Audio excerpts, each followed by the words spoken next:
నమస్తే, welcome to our channel. ఈసారి ఆంధ్రప్రదేశ్లో టీడీపీ కూటమి ఘన విజయం సాధించిన విషయం మనందరికీ తెలిసింది. ఈ విజయంలో పవన్ కళ్యాణ్ పాత్ర కూడా ఎంతో ఉందనే చెప్పుకోవాలి. మరి అలాంటి కీలక వ్యక్తికి ఎలాంటి పదవి దక్కుతుంది అన్న ఉత్కంఠ చాలా మందిలో ఉండింది.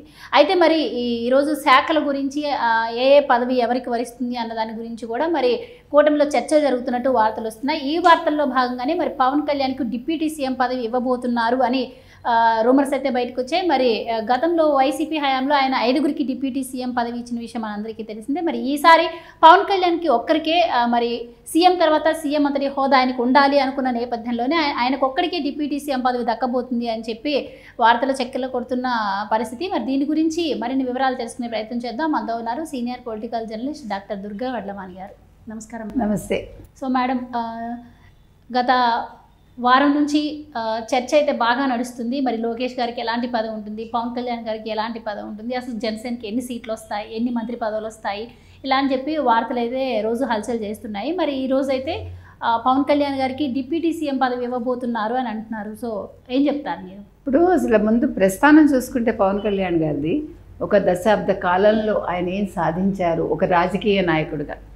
ఆయన ఒక సినిమా వ్యక్తిగా ఆయన సాధించేశారు. ఒక రాజకీయ నాయకుడిగా ఆయన మీద చాలా అపవాదులు ఉన్నాయి. ఊరికే కష్టపడుతున్నాడు, ఈయన ఏమీ సాధించలేదు, ఈయన ఎమ్మెల్యే అవ్వలేదు అంటూ చాలా నెగిటివిటీ ఆయన మీద ఉంది. అయినప్పటికీ ఆయన పడిలేచిన కెరటంలాగా ఆయన వచ్చాడు. గతంలో రెండు చోట్ల కూడా నిల్చుని ఆయన ఓడిపోయారు.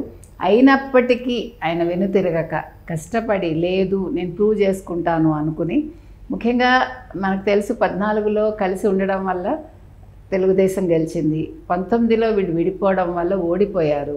ఎప్పుడైతే ఓట్లు చీలిపోయాయో 2021 మార్చి 16 అనుకుంటా ఇప్పటం సభలో చెప్పారు ఆయన, నేను ఒక్క ఓటు కూడా చీలనివ్వను అని తెలుగుదేశంతో చేరారు ఆయన. అదే మాట మీద ఉన్నారు.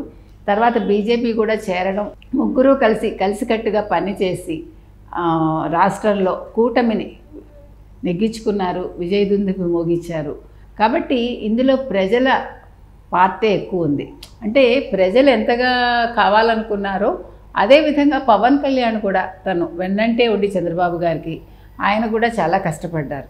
కాబట్టి పవన్ కళ్యాణ్కి ఎటువంటి పదవి ఇవ్వాలి, ఏ పదవి ఇస్తే ఆయనకి సముచిత స్థానం దక్కుతుంది అనేది అందరిలో ఉన్న ఒక ఇది. అయితే చంద్రబాబు నాయుడు గారు కూడా ఈ విషయంలో మనకు తెలిసి మనం చూస్తున్నాం, పవన్ కళ్యాణ్కి చాలా ప్రత్యేకత ఇస్తున్నారు. ఆయన ఎక్కడా కూడా ఆయన తగ్గించి మాట్లాడటం లేదు. తనకంటా చిన్నవాడైనప్పటికీ కూడా పవన్ కళ్యాణ్ ఆయన తనతో సమానంగానే ఆయన భావిస్తున్నారు, అలాగే ఆయన్ని ట్రీట్ చేస్తున్నారు కూడా. అయితే మీరు చెప్పినట్టు డిప్యూటీ సీఎం ఇస్తే ఎలా ఉంటుంది?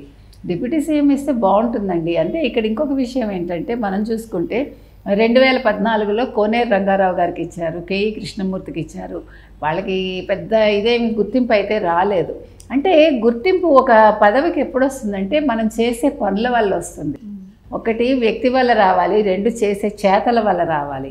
కాబట్టి అప్పుడు వాళ్ళకి రాలేదు. సరే, గత ప్రభుత్వంలో జగన్మోహన్ రెడ్డి 5గురికి ఇచ్చాడు. ఎప్పుడు చెప్తాడు కదా, నా ఎస్సీలు, నా ఎస్టీలు, నా బీసీలు, నా మైనారిటీలు అనుకుంటూ 5గురికి ఇచ్చాడు.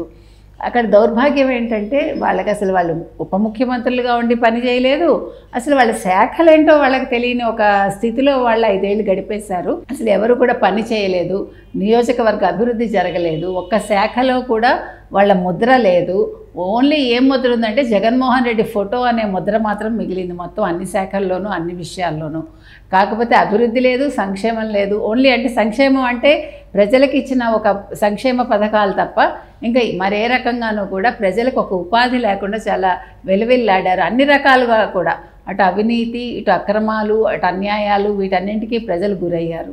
సో ఇటువంటి సమయంలో పవన్ కళ్యాణ్ మడమ తిప్పకుండా ఆయన తిరగటం, తర్వాత ఈ రకంగా విజయం సాధించడంతో తప్పకుండా ఈసారి ఉప ముఖ్యమంత్రి పదవి ఇస్తానంటున్నారు.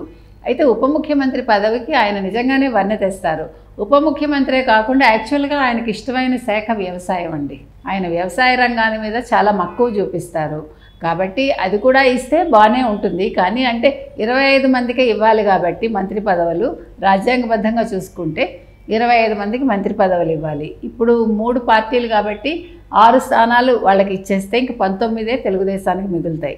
కాబట్టి ఈ సమీకరణాలు చూసుకుని సమీకరణాల ప్రకారం ఒక ఉప ముఖ్యమంత్రి ఇస్తారా, లేదు ఇంకేదైనా శాఖ కూడా వారికి కేటాయిస్తారా అనేది చూడాలి. రూమర్స్ అయితే బయటకు వస్తున్నాయి మేడం. టీడీపీకి వచ్చేసి ఒక 19, జనసేనకు ఒక 3, మరి బీజేపీకి ఒక 2 అని చెప్పి వార్తలు అయితే వస్తున్నాయి. మరి ఆ విధంగానే ఉండబోతుంది అంటారా? అంతేనండి. 6 అన్నప్పుడు 4 జనసేనకి వెళ్తాయి. అంటే ఎవరెవరికి అవకాశం ఉందంటే మనకి దుర్గయ్య ఒక ఆయన ఉన్నారు, రాజేష్ ఎవరో ఒక ఆయన ఉన్నారు, తర్వాత నాదెండ్ల మనోహర్ ఉన్నారు, తర్వాత పవన్ కళ్యాణ్. అంటే 19 తెలుగుదేశం, 4 జనసేన, 2 బీజేపీ. అంటే అక్కడ లెక్క అలా వస్తుంది. బికాజ్ వాళ్ళు సీట్స్ షేరింగ్ని బట్టి వాళ్ళకు వచ్చే ఎమ్మెల్యే సీట్లు అనమాట. సో ఏమి ఇచ్చినప్పటికీ కూడా ఒక పవన్ కళ్యాణ్కి ఏమి ఇచ్చినా ఆయన నిబద్ధతతో చేయగలడు. తన సొంత సొమ్మే ఆయన కౌలు రైతులకు ఇచ్చాడు. 20 కోట్ల వరకు ఖర్చు పెట్టాడు ఆయన. అటు అక్కడ బోర్డర్లో ఉండే సైనికుల కోసం కావచ్చు, ఇక్కడ రైతుల కోసం కావచ్చు.